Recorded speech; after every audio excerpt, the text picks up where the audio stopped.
अब मैंने पूछा, वो दोनों महिलाएं कौन थी और भव्या किस देवी की साधिका है? गुरु माँ बोली, एक ऐसी देवी की साधिका जिसकी साधना बहुत बड़े सिद्ध साधक भी नहीं करना चाहते।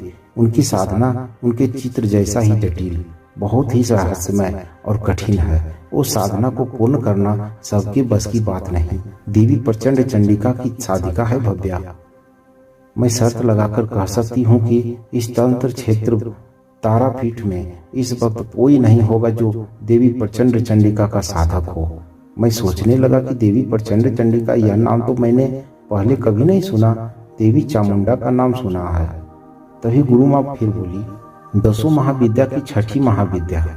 देवी केवल दिखने में भयानक है, लेकिन मातृशक्ति का एक जागृत उदाहरण उनके चित्र से श्रेष्ठ और कुछ नहीं।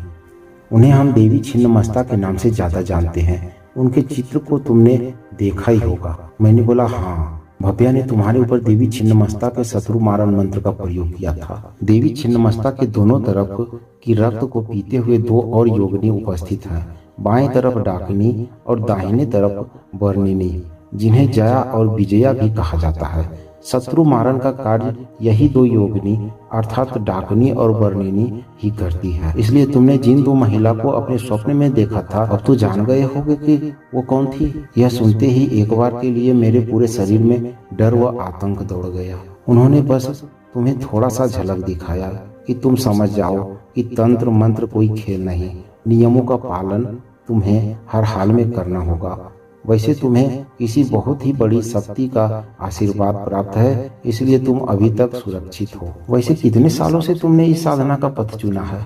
मैं बोला, बस कुछ महीने पहले। यह सुनकर मानो गुरु माँ को थोड़ा आश्चर्य हुआ।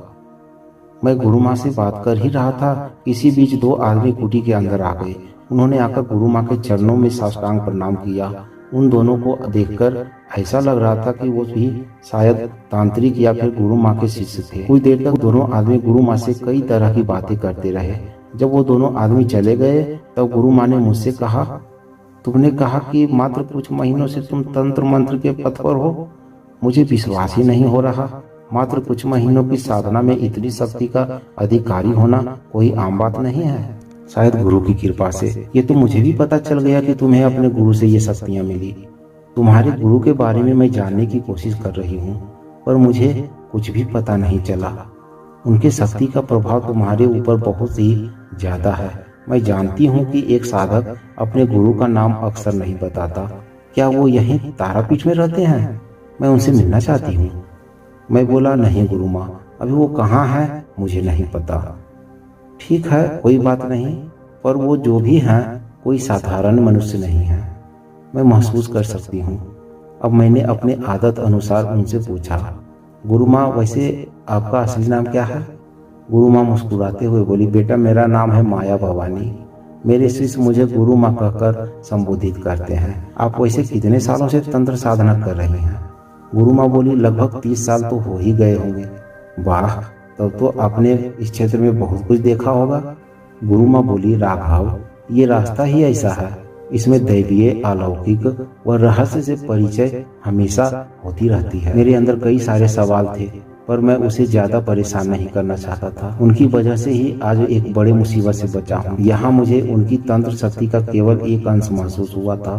मैंने अभी तक अपना नाम उन्हें नहीं बताया था, पर गुरु माँ जान गई थी। गुरु माँ, धन्यवाद, आपने जो भी मेरे लिए किया।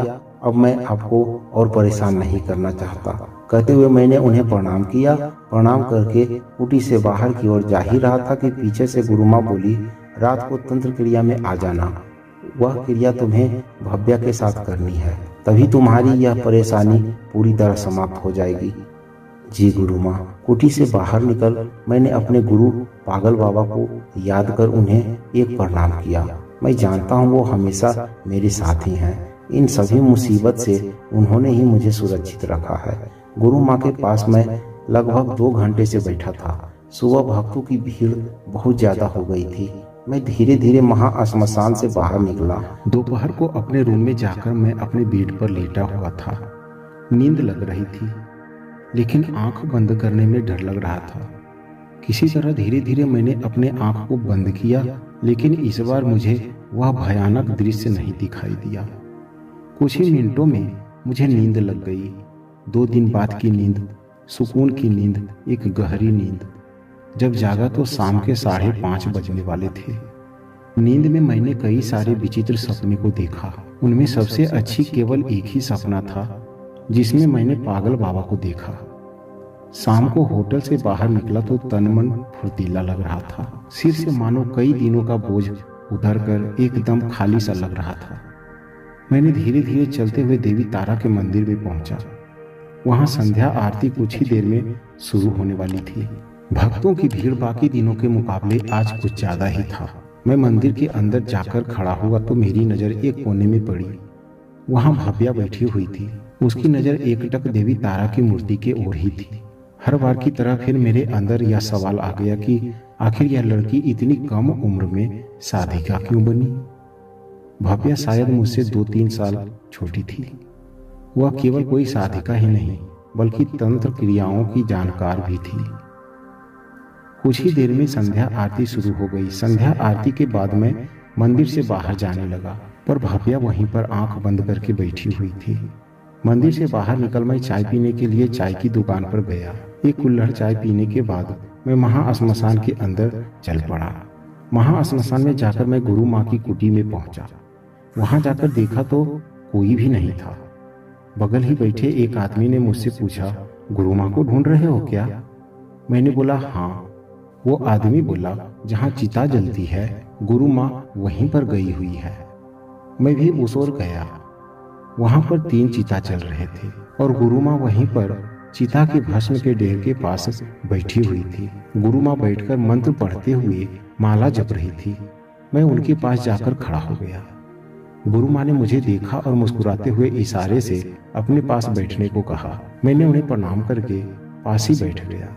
कुछ देर बाद जपमाला को घुमाते हुए गुरु माँ बोली, एक आदमी इस जलते चिता को केवल मृत्यु के बाद जलती हुई चिता के रूप में देखते हैं, लेकिन एक साधक इसे अलग अलग तरह से देखता है। इसलिए एक साधक को श्मशान पसंद है। यहाँ शुभ अशुभ शक्तियों का भंडार होता है। ये तो मुझे भी महसूस होता है। श्मशान में आते ही एक ऊर्जा की अनुभूति होती है।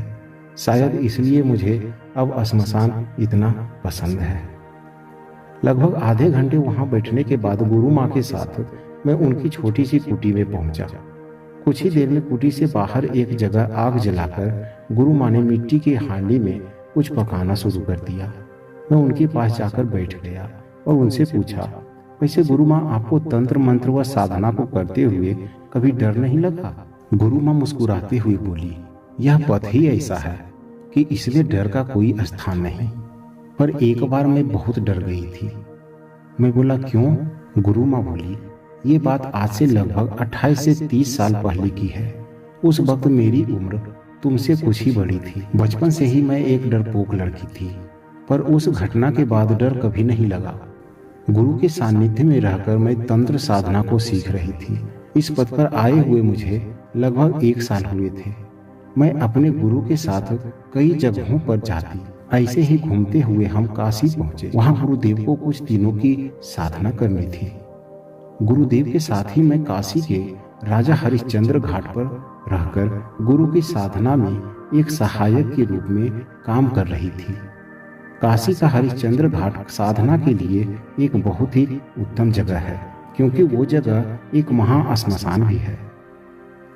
उस वक्त वहां घाटों पर आजकल की तरह इतनी भीड़ नहीं होती थी, इसलिए साधना करने का एक उत्तम स्थान था। गुरु माँ बोली, कभी काशी गए हो? मैं बोला, नहीं गुरु माँ, पर हरिश्चंद्र घाट के बारे में सुना है। हाँ, तो अपनी कहानी बताती हूँ।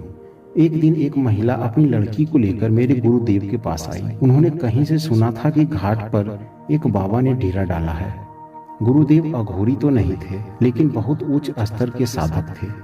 उस महिला को ऐसा लगा था कि मेरे गुरुदेव एक अघोरी हैं और उस महिला की अघोरियों के प्रति काफी श्रद्धा थी।